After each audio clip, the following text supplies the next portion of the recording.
ఖమ్మం జిల్లా సత్తపల్లి మండలం కిస్టారం గ్రామం వద్ద ప్రధాన రహదారిపై అంబేద్కర్ నగర్ కాలనీ వాసులు అర్ధనగ్నంగా బటాయించి ఆందోళన చేపట్టారు. గ్రామానికి సమీపంలో ఉన్న సింగరేణి బొగ్గు లోడింగ్కు సంబంధించిన సైలో బంకర్ను అక్కడి నుంచి తీసివేయాలని సుమారు 5 రోజుల పాటు రిలే నిరాహార దీక్షలు చేస్తున్నారు. ఇందులో భాగంగానే నేడు జాతీయ రహదారిపై చిన్నపిల్లలతో కలిసి బటాయించి ఆందోళన చేపట్టారు. బొగ్గు లోడింగ్ సమయంలో సైలో బంకర్ నుండి వెలువడుతున్న కాలుష్యం కారణంగా అనేక మంది ప్రాణాలు కోల్పోయారని, ఎంతో మంది అనారోగ్యంతో బాధన పడ్డారని, పంచాన పడ్డారని వాపోయారు. కాలుష్యం రావడం లేదంటే ఊరుకోమని, బంకర్ను తొలగిద్దాం, ప్రాణాలను కాపాడదామంటూ కూడా ప్లకార్డులు పట్టుకుని నిరసన చేపట్టారు. కొందరు యువకులు వంటిపై కాలుష్యం నుంచి సేవ్ మీ అంటూ కూడా రంగులను వేసుకుని వినూత్నంగా నిరసన చేపట్టారు. గ్రామస్తుల నిరసనతో జాతీయ రహదారిపై ఇరువైపులా భారీగా వాహనాలు నిలిచిపోయాయి. పోలీసులు చేరుకుని రోడ్డుపై బటాయించిన గ్రామస్తులతో మాట్లాడి ఆందోళన విరమింపచేశారు.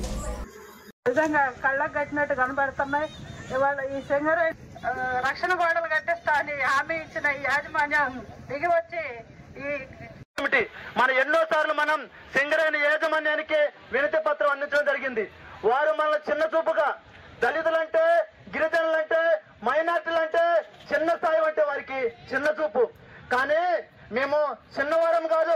కోట్ల లాభాలు గడిస్తూ ఇలా పేద ప్రజలు వాళ్ళ ఆరోగ్య సమస్యలు ఏంటి, లేకపోతే ఈ వాతావరణ కాలుష్యాన్ని ఈ బంకను తీసేసి మన ప్రాణాలు కాపాడి మనకి వచ్చేటటువంటి ఫ్రీ వైద్యం ఉపయోగపడుతుంది. చదువుకున్న ప్రతి ఒక్కరిని కూడా తెలియని తల్లిదండ్రులు చెప్పి ఉన్న భూమిని మనం సింగరేణికి ఇవ్వటం జరిగింది. కానీ ఒక్కరికి కూడా ఉపాధి నిమిత్తం మనకి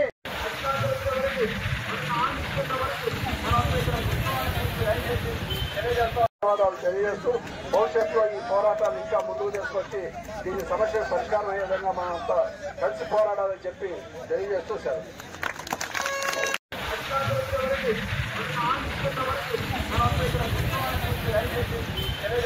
జలాల్ని అది జలాల్ని ఈ విధంగా అన్నింటినీ కారు చౌకగా పెద్ద పెద్ద కంపెనీలకు అప్పచెప్పటి వారి లాభాలే